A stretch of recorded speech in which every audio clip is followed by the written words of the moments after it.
아버지가 사랑에 빠지셨습니다. 82의 나이에 말이죠. 그 사실을 처음 들었을 때 제 마음 어딘가가 쿵 내려앉았습니다. 하지만 세상 일이란 언제나 갑자기 들이닥치죠. 저는 올해 58입니다. 20대 중반에 결혼했고 30을 간 넘겨 두 아이를 낳아 키웠습니다. 지금은 큰아들은 결혼해 부산에 있고 딸은 프랑스에 유학 중이죠. 아내와는 몇 해 전 합의 이혼을 했습니다. 관계가 나쁘진 않았지만 서로의 삶을 존중하자는 이유였죠. 그러고 나니 집안엔 저 혼자만 남았습니다. 처음엔 조용해서 좋았지만 어느 순간부터 그 고요함이 공허로 변해버렸습니다. 빈집에 불을 켜고 들어올 때면 가슴이 텅 비는 것 같았죠. 아버지는 올해 82입니다. 젊을 땐 인테리어 업계에서 꽤 이름을 날렸지만 어머니가 세상을 떠난 뒤로 급격히 기력이 쇠하셨습니다. 홀로 사는 시간이 길어지면서 밥도 제때 안 챙겨 드시고 감기도 자주 앓으셨죠. 큰 누나는 외국에 살고 작은 누나는 지병이 있어 모시기 어려웠습니다. 결국 남은 건 저뿐이었습니다. 아버지를 모시기로 마음먹었을 때 주변에선 한마디씩 했습니다. 너까지 지치면 어쩌려고. 같이 살면 힘들다. 멀리 떨어져 사는 게 서로를 위하는 길이야. 그 말이 다 틀린 말은 아니었습니다. 하지만 제 안엔 이상한 책임감 같은 게 있었습니다. 마지막만큼은 곁에서 지켜드려야 하지 않을까? 그 생각이 머리에서 떠나질 않았습니다. 짐을 싸서 저희 집에 들어오시던 날 아버지는 낡은 회색 양복 한 벌을 조심스럽게 챙기셔서입니다. 언젠간 입을 날이 있겠지. 그 말에 저는 웃었지만 사실은 속이 철렁했죠. 혹시라도 마지막을 준비하는 마음일까 봐요. 같이 살기 시작하자 예상했던 대로 마찰이 잦았습니다. 아버지는 아침 6시면 기상해 창문을 활짝 열고 신문지를 깔아놓고 맨손 체조를 하셨습니다. 저는 새벽까지 일을 하다 겨우 잠든 뒤였죠. 매일 그 소리에 깨서 하루를 시작해야 했습니다. 식성도 달랐습니다. 저는 커피 한 잔이면 충분했지만 아버지는 꼭 된장찌개와 밥을 드셔야 했습니다. 매끼 식탁 위엔 김치와 국이 올라와야 한다고 고집하셨죠. 작은 일에도 부딪혔습니다. 세탁기 돌리는 시간, 텔레비전 소리 크기, 심지어 전기세까지. 서로의 생활이 맞춰지지 않아 며칠간은 말 한마디 섞기 어려웠습니다. 그러던 어느 날 아주 사소한 변화가 생겼습니다. 퇴근 후 돌아오니 아버지가 식탁을 차려놓고 기다리고 계셨습니다. 된장찌개에 고등어구이까지 정성스럽게 차린 밥상이었죠. 정우야, 같이 먹자. 그 말이 어쩐지 낯설게 들렸습니다. 이 집에 다시 가족의 기운이 도는 것 같았죠. 그날 이후 저는 매일 저녁 아버지와 마주 앉았습니다. 오늘 하루는 어땠냐고 묻는 게 습관처럼 자리 잡았습니다. 아버지는 주로 짧게 대답했습니다. 그럭저럭. 혹은 별일 없었다. 그러다 아주 가끔 먼 산을 보며 긴 한숨을 내쉬곤 하셨습니다. 그 모습이 늘 마음에 걸렸습니다. 그날도 그랬습니다. 늦은 봄 저녁, 식탁 위 전등 불빛 아래에서 아버지는 숟가락을 조심스럽게 내려놓았습니다. 그리고 아주 천천히 말을 꺼냈습니다. 정우야, 나 옛 인연을 다시 만났단다. 순간 제 손이 멈췄습니다. 무슨 말씀이신가 싶었죠. 아버지는 쑥스러운 듯 입꼬리를 올렸습니다. 산책을 나갔다가 우연히 마주쳤지 뭐냐. 참 오래됐더구나. 저는 잠시 멍하니 바라보다가 억지로 웃음을 지었습니다. 그래요? 와, 신기하네요. 그저 옛 친구를 만났다는 뜻이겠거니 했습니다. 하지만 그날 이후 아버지의 표정이 확연히 달라졌습니다. 오랜만에 보는 생기였습니다. 그 사실이 묘하게 제 마음을 놓이게 했습니다. 아침 공기가 유난히 차가웠습니다. 창문을 열자 봄끝, 초여름 초입의 냄새가 들어왔죠. 저는 커피를 내리고 있었고 아버지는 거울 앞에 서서 넥타이를 매고 계셨습니다. 손놀림이 영 서툴렀습니다. 매듭이 몇 번이나 비뚤어졌어요. 그래도 표정만큼은 밝았습니다. 젊을 적처럼 매보려는데 이게 쉽지가 않구나. 아버지가 헛기침을 했습니다. 저는 다가가 매듭을 바로 잡아드렸죠. 오늘 약속 있으세요? 제가 묻자 아버지는 빙긋 웃었습니다. 그냥 산책 좀 하려고. 옷이 사람 마음을 바꿔놓기도 한다더구나. 그 말이 왠지 귀에 남았습니다. 말끝이 오래 울렸죠. 현관을 나서던 아버지는 신발끈을 한 번 더 확인했습니다. 한쪽 끈만 2번 묶어 놓았더군요. 저는 아무 말 하지 않았습니다. 그 마음의 들뜸이 고스란히 보였으니까요. 문이 닫히고 나서야 저는 커피를 한 모금 마셨습니다. 잔이 손에서 살짝 떨렸습니다. 기대인지 걱정인지 구분이 어려웠습니다. 점심이 지난 뒤 아버지가 돌아오셨습니다. 뺨이 볼그스름했습니다. 숨이 조금 가빴죠. 정우야, 오늘 참 좋았다. 그 한마디에 저는 숟가락을 내려놓았습니다. 뭘 하셨어요? 햇볕 뒤에서 그늘로만 걸었지.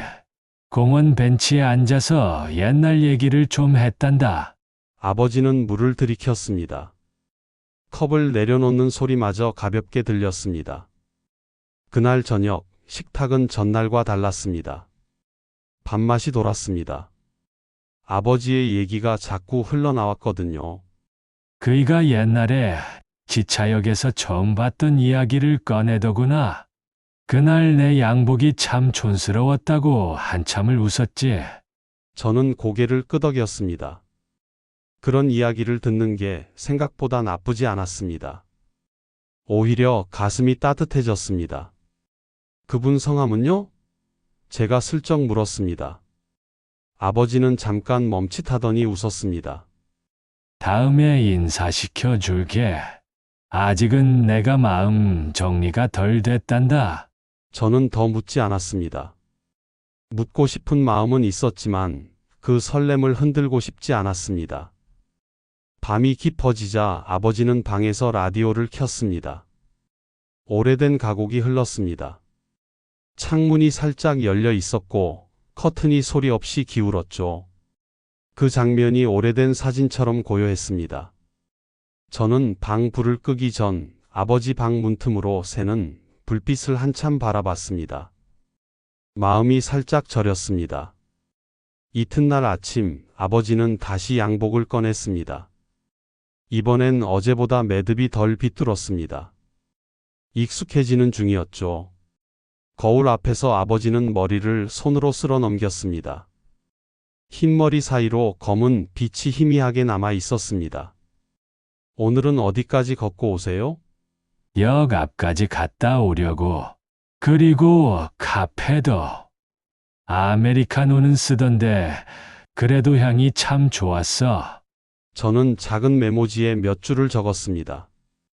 혈압약, 혈당약, 물 충분히 마시기. 주머니에 몰래 넣어드렸습니다.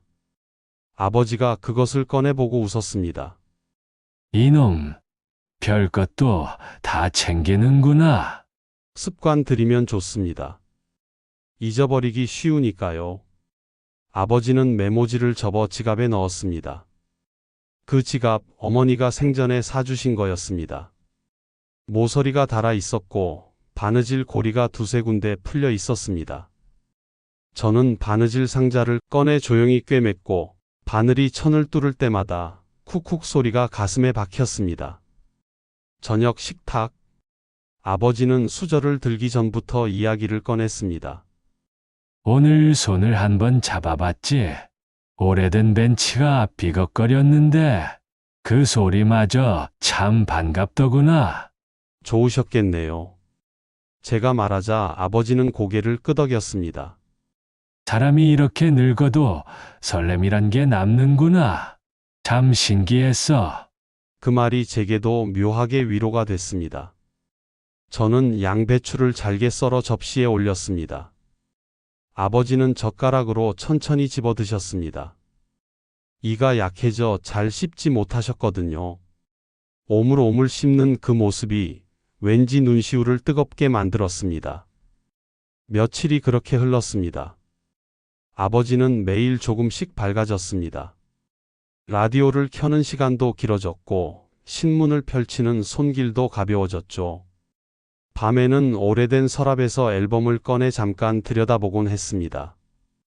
저는 그걸 보고 모른 척 방을 지나쳤습니다. 기억은 향기처럼 흐릅니다. 강제로 덮으면 더 진하게 번지죠.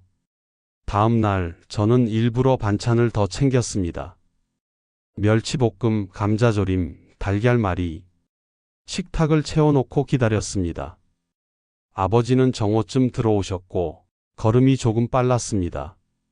성우야, 오늘은 피아노 소리가 들리더구나. 어디서요? 공원 앞 문화센터에서 문이 살짝 열려 있더구나. 그 곡 참 오랜만이었어. 아버지 눈동자가 반짝였습니다. 피아노. 어머니가 젊을 때 가장 좋아하던 소리였습니다. 저는 젓가락을 멈췄습니다. 무슨 곡인지 기억나세요? 제목은 잘 생각이 안 나더구나. 그런데 피아노 위에 올려진 손끝, 그 모양은 기억해. 아버지는 허공에서 건반을 치는 모양을 그렸습니다. 손이 아주 천천히 움직였습니다. 그 손등 위로 작은 점 하나가 보였습니다. 어릴 때 못에 긁혀 남은 흉터였습니다. 저는 그 흉터를 기억합니다. 어머니가 그 상처에 약을 바르던 손길도 기억합니다. 그 장면까지 같이 떠오르니 목 안쪽이 뜨겁고 쓰렸습니다. 밤이 되자 저는 또다시 메모지를 준비했습니다. 물, 약, 휴식, 그리고 한 줄을 더 적었습니다. 천천히, 급하지 않게. 그 메모지를 방문의 자석으로 붙여두었습니다. 아버지는 자리에 앉아 그 메모지를 읽더니 웃었습니다. 나도 이제 애가 다 된 기분이구나. 서로 돌보면 좋잖아요. 제가 말하자 아버지는 고개를 끄덕였습니다. 그렇지. 서로 돌봐야지. 계절은 빠르게 넘어갔습니다. 장마 전 습한 바람이 집 안으로 스며들었습니다. 어느 날 아버지는 산책에서 돌아오자마자 소매를 걷었습니다. 땀이 식기 전에 얘기하고 싶다는 얼굴이었습니다. 오늘은 옛날에 데이트하던 때 이야기를 꺼냈지. 그 시절 얘기를 하다 보니 참 즐겁더구나. 전광판 숫자가 바뀌는 소리를 들으면서 말이야. 그때 비둘기들이 또 날아오르더구나. 저는 한동안 말이 나오지 않았습니다. 전광판, 숫자, 비둘기. 너무 또렷한 그 모든 장면은 제가 이미 사진과 이야기로 수없이 들었던 바로 그날과 겹쳤습니다. 그분과 오래 알고 지내셨나요? 제가 조심스럽게 물었습니다. 아버지는 눈길을 테이블 끝으로 떨구었습니다. 잠깐, 아주 잠깐 멈춘 뒤 대답했습니다. 그래, 아주 오래된 인연이지. 그 짧은 대답에 저는 이상한 서늘함을 느꼈습니다. 긴 시간의 그림자가 방 안으로 들어오는 것 같았습니다. 저는 얼른 물잔을 밀어드렸습니다. 물 좀 드세요. 그래. 아버지는 물을 마시며 창밖을 보았습니다. 해가 천천히 기울고 있었죠. 그 빛이 아버지의 옆 얼굴에 얇게 얹혔고 주름 사이로 빛이 스며들었습니다. 저는 그 얼굴을 보며 생각했습니다. 사람의 시간은 직선이 아니구나. 때로는 되돌아가고 때로는 제자리에서 오래 머무르죠. 며칠 뒤 주말 저는 일부러 아버지와 함께 공원으로 나가 벤치에 나란히 앉았습니다.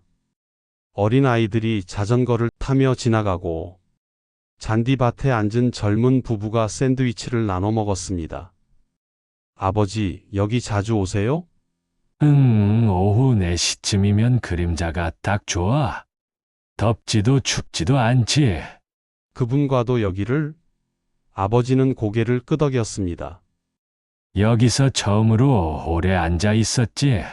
아무 말도 안 하고 말이 꼭 필요하진 않더구나. 그 말이 제 가슴을 조용히 두드렸습니다. 그분은 어떤 분이에요? 아버지는 멀리 나무 사이를 바라봤습니다. 피아노를 좋아하고 역 앞 카페도 좋아하고 비둘기를 무서워하면서도 늘 그 광장을 지나가곤 했지. 대답은 구체적이었지만 이름만은 말하지 않으셨고, 저는 굳이 묻지 않았습니다. 마음이 이미 답을 향해 가고 있었으니까요. 집으로 돌아오는 길, 아버지는 제 팔을 가볍게 잡았습니다. 성우야, 네, 사람이 이렇게 늙어도 마음이 두근거리는 건 똑같구나. 그게 참 고마운 일이야. 저는 고개를 끄덕였습니다. 네, 고맙습니다. 그 순간 제 안에서 무언가가 조용히 무너졌다가 다시 세워졌습니다. 오래 굳은 생각이 살짝 비껴섰습니다. 늙음은 끝이 아니라 다른 모양의 시작이었습니다. 설렘의 모양만 달라질 뿐 사라지지 않는다는 걸 저는 처음으로 인정했습니다. 밤에 아버지는 라디오를 조금 큰 볼륨으로 틀고 저는 거실에서 서류를 정리하고 있었죠. 문득 멜로디가 낯익었습니다. 어머니가 자주 흥얼거리던 곡이었습니다. 아버지 목소리가 아주 조용히 따라 불렀습니다. 가사는 어쩌다 틀렸지만 음정은 거의 맞았습니다. 그 정확함이 오히려 마음을 아리게 했습니다. 며칠 후 작은 사건이 있었습니다. 아버지가 역 앞에서 돌아오시는 길을 잠깐 헤매신 겁니다. 전화를 하셨죠. 길이 낯설다. 우리 집이 안 보여. 저는 차를 몰아 바로 나가서 횡단보도 앞에서 아버지를 찾았습니다. 넥타이는 비뚤어져 있었고 구두끈이 한쪽 풀려 있었습니다. 저는 먼저 무릎을 꿇고 끈을 묶었습니다. 괜찮아요. 천천히 숨 쉬세요. 아버지는 고개를 끄덕였습니다. 가끔은 방금까지 뭘 하려던 건지 동 생각이 안 날 때가 있어. 저는 아버지 손을 잡았습니다. 손은 따뜻했습니다. 그 온도 덕분에 제 마음이 다시 제자리를 찾았습니다. 자, 이제 집에 가요. 익숙한 길이니 천천히 가다 보면 금방 도착할 거예요. 그래. 우리는 천천히 걸었습니다. 신호가 바뀌고 사람들이 지나가고 바람이 불었습니다. 세상은 그대로 움직이고 있었습니다. 그 움직임 안에서 우리는 한 발 한 발 돌아왔습니다. 현관 앞에서 저는 아버지의 넥타이를 풀어드렸습니다. 오늘은 이만 쉽시다. 그래. 아버지는 방으로 들어가 누우셨고 숨결이 금세 고르게 바뀌었습니다. 저는 문턱에 잠깐 앉았습니다. 발끝에 감각이 돌아오지 않았습니다. 오래 긴장한 탓이겠죠. 저는 아버지의 이불 모서리를 한 번 더 덮었습니다. 어머니가 하던 방식 그대로였습니다. 모서리를 살짝 말아 끼워 넣는 작은 습관. 그 습관이 방안을 조용히 감쌌습니다. 그날 밤 저는 결심했습니다. 다음 주 검진을 앞당기자. 결과가 어떻든 준비하자. 아버지의 설렘을 지키는 방식으로 하자. 저는 병원에 전화를 걸어 예약을 조정했습니다. 그리고 주방 달력에 동그라미를 그렸습니다. 아침에 아버지는 다시 거울 앞에 섰습니다. 어제보다 더 천천히 매듭을 만드셨고 저는 뒤에서 가만히 바라봤습니다. 손끝이 떨렸지만 끝내 매듭을 완성했습니다. 아버지는 제 쪽으로 돌아서며 물었습니다. 어때? 멋있습니다. 아버지는 웃었습니다. 사람이 늙으면 멋 같은 건 덜 중요해지는데 왜 이렇게 신경이 쓰이는지 모르겠구나. 오늘이 특별해서겠죠. 그래, 오늘은 특별하다. 문이 닫히고 집 안이 조용해졌습니다. 저는 식탁에 앉아 컵을 두 손으로 감쌌습니다. 창밖에서 비둘기 몇 마리가 날아가고 날개 소리가 낮게 떨렸습니다.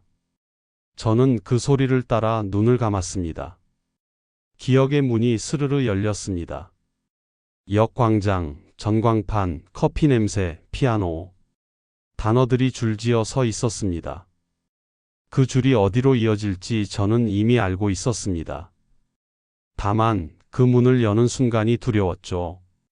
그래도 열어야 했습니다. 그리고 지켜야 했습니다. 그날 저녁 아버지는 평소보다 늦었습니다. 저는 현관 앞에서 슬리퍼를 정돈하며 기다렸고 열쇠가 돌아가는 소리와 함께 문이 열렸습니다. 아버지가 서 있었습니다. 바람이 뒤늦게 따라 들어왔습니다. 성우야, 네, 오늘 오래 걸었다. 좋으셨어요? 아버지는 잠시 생각하더니 고개를 끄덕였습니다. 참 좋았지.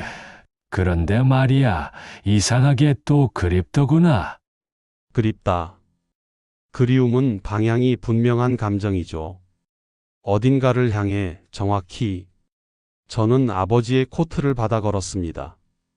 내일은 병원에 다녀옵시다. 아버지는 고개를 들었습니다.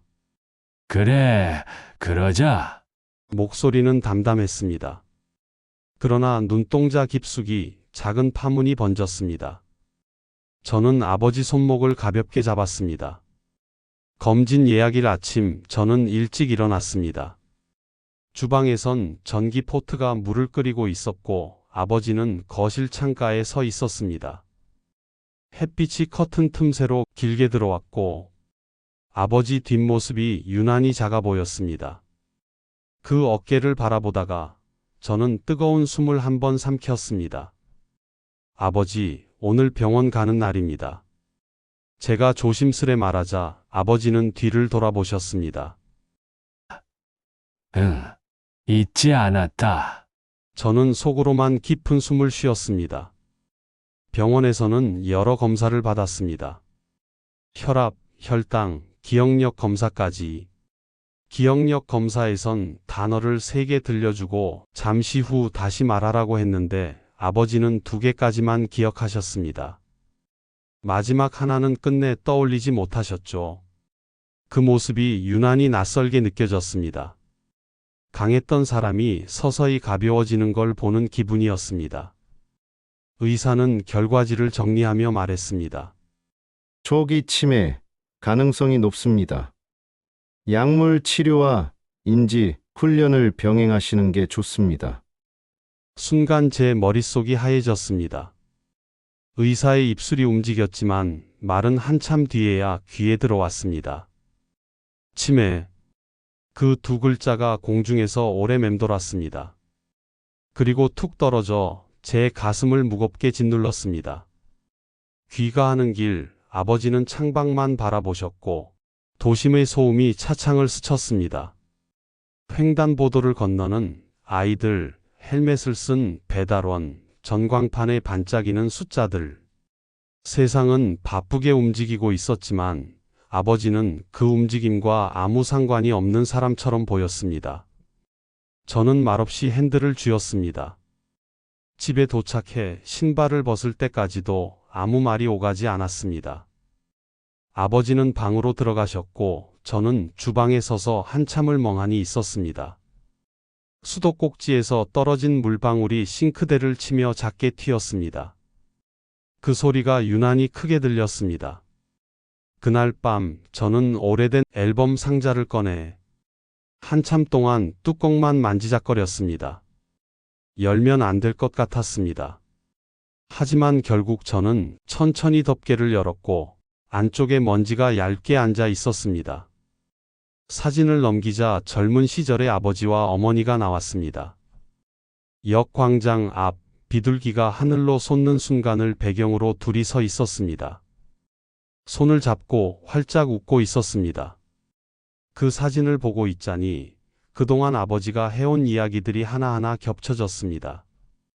비둘기 떼, 전광판 소리, 역 광장, 카페, 피아노. 아버지가 매일 들려준 그 모든 장면이 사실은 어머니와의 기억이었습니다. 저는 사진을 덮었습니다. 가슴 안쪽이 뜨겁게 쓰리고 숨이 얕게 쉬어졌습니다. 마치 오래 눌러왔던 무언가가 금이 가며 터져 나오는 듯 했습니다. 며칠 후 평소처럼 아버지는 산책을 나갔습니다. 저는 일부러 따라 나가지 않았습니다. 대신 거실에 앉아 창밖을 바라보며 시간을 셌습니다. 아버지가 나간 지 2시간쯤 지났을 때 전화가 왔습니다. 성우야, 네, 아버지. 지금 공원 앞 벤치에 앉아 있단다. 오늘은 피아노 소리가 안 들리네. 괜스레 아쉽구나. 저는 대답을 하지 못했습니다. 목이 메었습니다. 그곳은 어머니가 생전에 자주 가던 문화센터 근처였습니다. 그 피아노 소리는 어머니의 소리였습니다. 저녁 식사 자리, 저는 조심스럽게 말을 꺼냈습니다. 아버지, 그분 성함이 뭐라고 하셨죠? 아버지는 수저를 들던 손을 잠깐 멈췄습니다. 그리고 아주 부드럽게 대답했습니다. 인숙. 그 이름이 식탁 위 공기를 갈랐습니다. 인숙. 제 어머니의 이름. 아버지의 목소리는 떨리지 않았습니다. 오히려 행복한 듯 보였습니다. 그게 더 슬펐지만 저는 웃는 얼굴을 해서 지었습니다. 오래 알고 지내신 분이네요. 아버지는 고개를 끄덕였습니다. 그렇지. 아주 오래. 그날 밤 저는 방에 들어가 불을 끄고 누워서 천장을 바라봤습니다. 눈을 감아도 귀를 막아도 아버지의 말이 계속 들렸습니다. 비둘기, 역, 카페, 피아노, 인숙. 단어들이 줄지어 귀에 들어왔습니다. 그리고 결국 한 사람의 얼굴에 닿았습니다. 어머니. 아버지는 지금 어머니와 다시 사랑에 빠져 계셨습니다. 기억 속에서만 존재하는 연애를 이어가고 계셨습니다. 그 사실이 너무 아리고 숨이 막혔습니다. 가슴 안에서 뭔가가 툭 하고 떨어졌습니다. 다음 날 아침 아버지는 평소처럼 거울 앞에 서서 머리를 빗고 있었습니다. 어제와 똑같은 양복을 입으셨죠. 저는 아버지를 똑바로 바라봤습니다. 그 얼굴이, 그 미소가 너무 행복해 보여서 차마 진실을 말할 수 없었습니다. 아버지는 그 시절 연애했을 때처럼 들떠 있었습니다. 넥타이 매듭은 어제보다 더 삐뚤었습니다. 제가 도와드릴게요. 제가 다가가 매듭을 잡아 당기자 아버지가 미소를 지었습니다. 오늘은 어디까지 다녀오실 건가요? 역까지 그리고 그 카페. 어머니가 좋아하던 코스였습니다.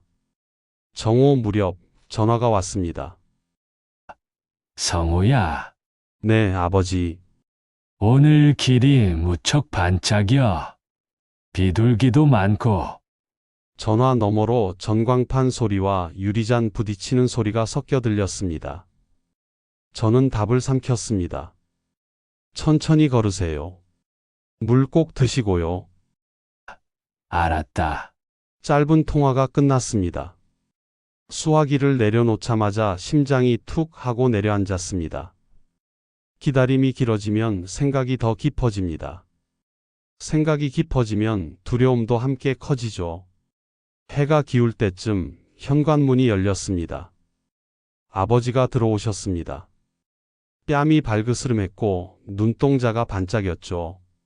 성우야, 오늘도 꽤 오래 걸었구나. 피곤하시죠? 물 먼저 드세요. 컵을 건네자 아버지가 물을 반쯤 마시고 내려놓았습니다. 그리고 아주 조용히 말을 이었습니다. 인숙이가 오늘 내 손을 꼭 잡았다. 그 이름이 다시 방 안을 가로질렀습니다.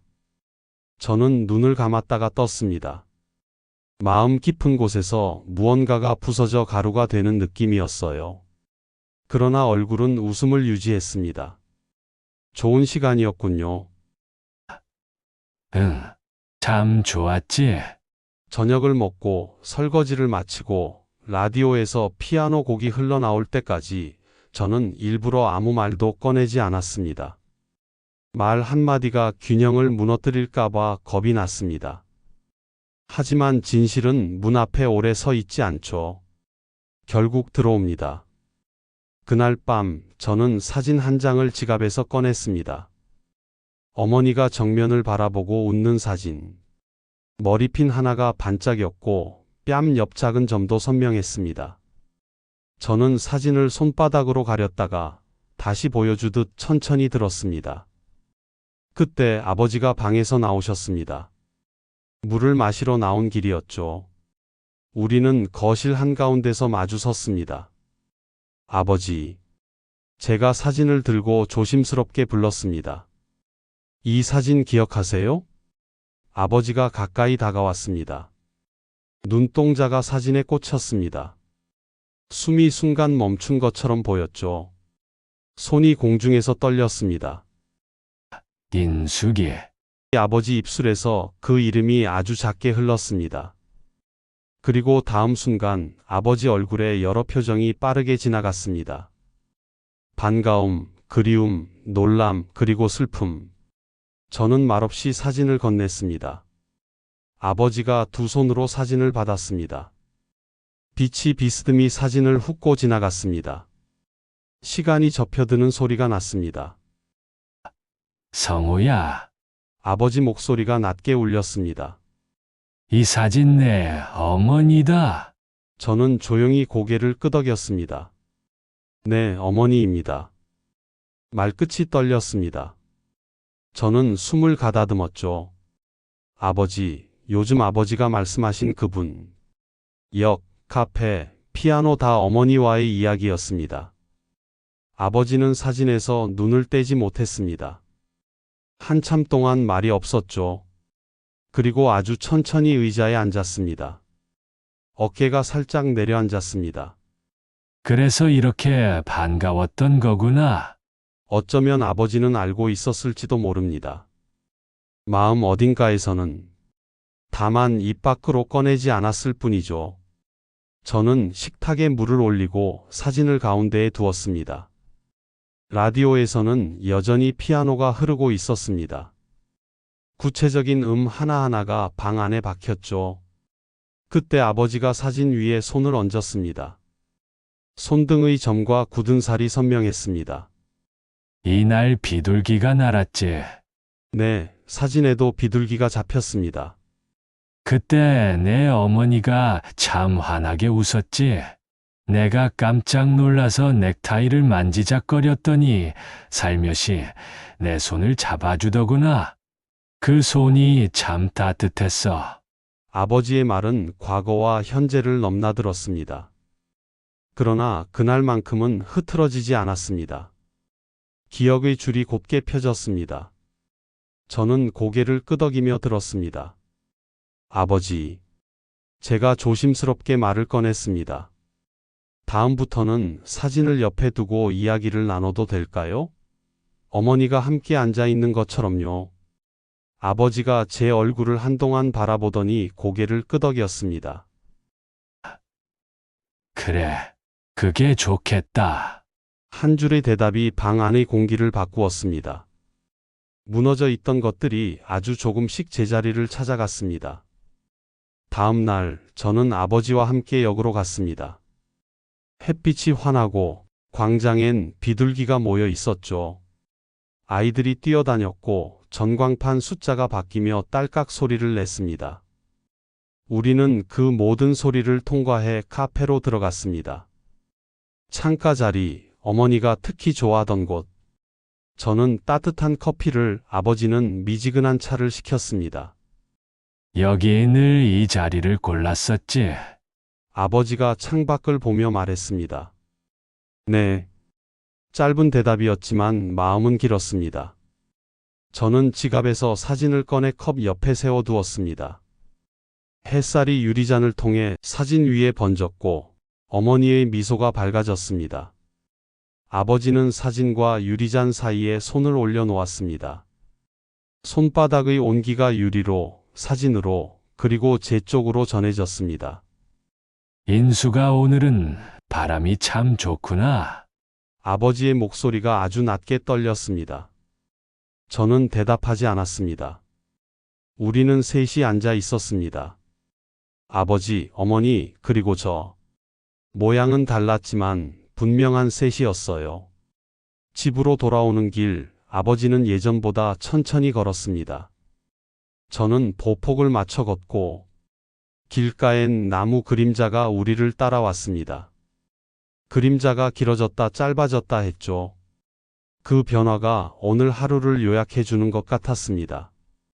길어지고 짧아지고 다시 길어지는 마음. 붙잡히지 않지만 분명 존재하는 시간. 현관 앞에 도착했을 때 아버지가 갑자기 멈춰 섰습니다. 문고리에 손을 올렸다가 거두어 드렸습니다. 성우야, 네. 내가 가끔 잊어버릴 때가 있어. 한마디가 허공에서 오래 머물렀습니다. 저는 아버지 어깨에 손을 얹었습니다. 괜찮습니다.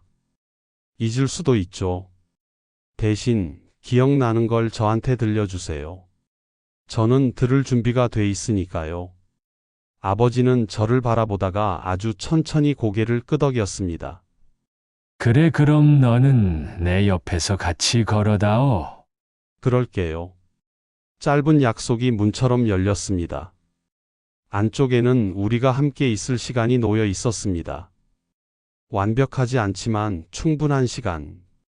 저는 그 안으로 아버지와 함께 들어갈 생각이었습니다.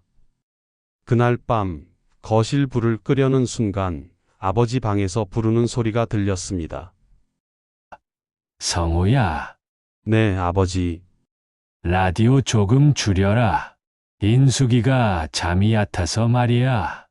그 말에 저는 가만히 라디오 볼륨을 낮췄습니다. 스피커에서 새어나오던 선율이 부드럽게 가라앉았습니다. 방 안 공기가 한 겹 얇아진 느낌이었어요. 저는 문틈으로 들어오는 약한 빛을 보며 조용히 웃었습니다. 아버지는 여전히 어머니와 살고 계셨습니다. 꿈과 기억과 이야기로 저는 그 집에 함께 살기로 했습니다. 다음 날 아침 저는 주방 칠판에 이렇게 썼습니다. 물, 약, 휴식, 사진 세우기. 마지막에 작은 하트를 그렸습니다. 아버지가 칠판을 보고 웃으셨습니다. 이놈, 장난을 다 치네. 웃음이 약입니다. 오늘도 한번 드셔보세요. 그래, 복용하마. 우리는 같이 웃었습니다. 웃음이 입 안에서 오래 머물렀습니다. 오후에는 인지 훈련을 해봤습니다.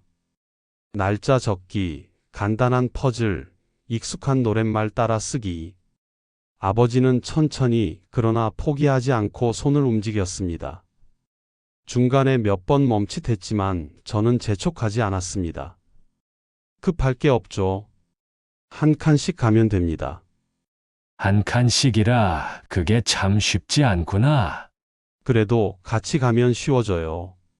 아버지와의 짧은 대화가 오갈수록 마음은 차분해져 가고 손끝 감각이 돌아오는 것처럼 우리 사이의 감각도 되돌아왔죠. 밤이 깊어가자 아버지는 의자에서 일어났습니다. 한 걸음, 두 걸음. 방으로 돌아가며 아주 낮게 중얼거렸습니다. 인숙아, 잘 자. 문이 닫혔습니다. 저는 한동안 식탁 앞에 서 있었습니다. 이틀 후 작은 일이 생겼습니다. 아버지가 끓는 냄비를 그대로 놔두고 방으로 들어가셨죠. 연기가 살짝 올랐습니다. 저는 급히 불을 끄고 창문을 열었습니다. 바람이 들어오며 커튼을 흔들었습니다. 가슴이 철렁했지만 저는 바로 체크리스트를 붙였습니다. 가스밸브 표시, 주방 타이머, 전자벨 알림. 보이는 곳마다 안전 표시를 달았습니다. 그리고 아버지와 약속했습니다. 주방은 저와 함께 있을 때만 쓰는 겁니다, 아버지. 알았다. 아버지는 미안한 얼굴을 했지만 눈을 피하지 않았습니다. 우리는 서로의 실수를 탓하지 않기로 했습니다. 대신 함께 대비하기로 했습니다. 그 합의가 우리 집의 새 규칙이 됐습니다. 아버지는 그날 이후 조금씩 달라지셨고, 거실 창가에 앉아 햇살을 오래 바라보는 시간이 많아졌습니다. 라디오를 들으며 눈을 감기도 했죠. 예전처럼 서둘러 나가지 않았습니다.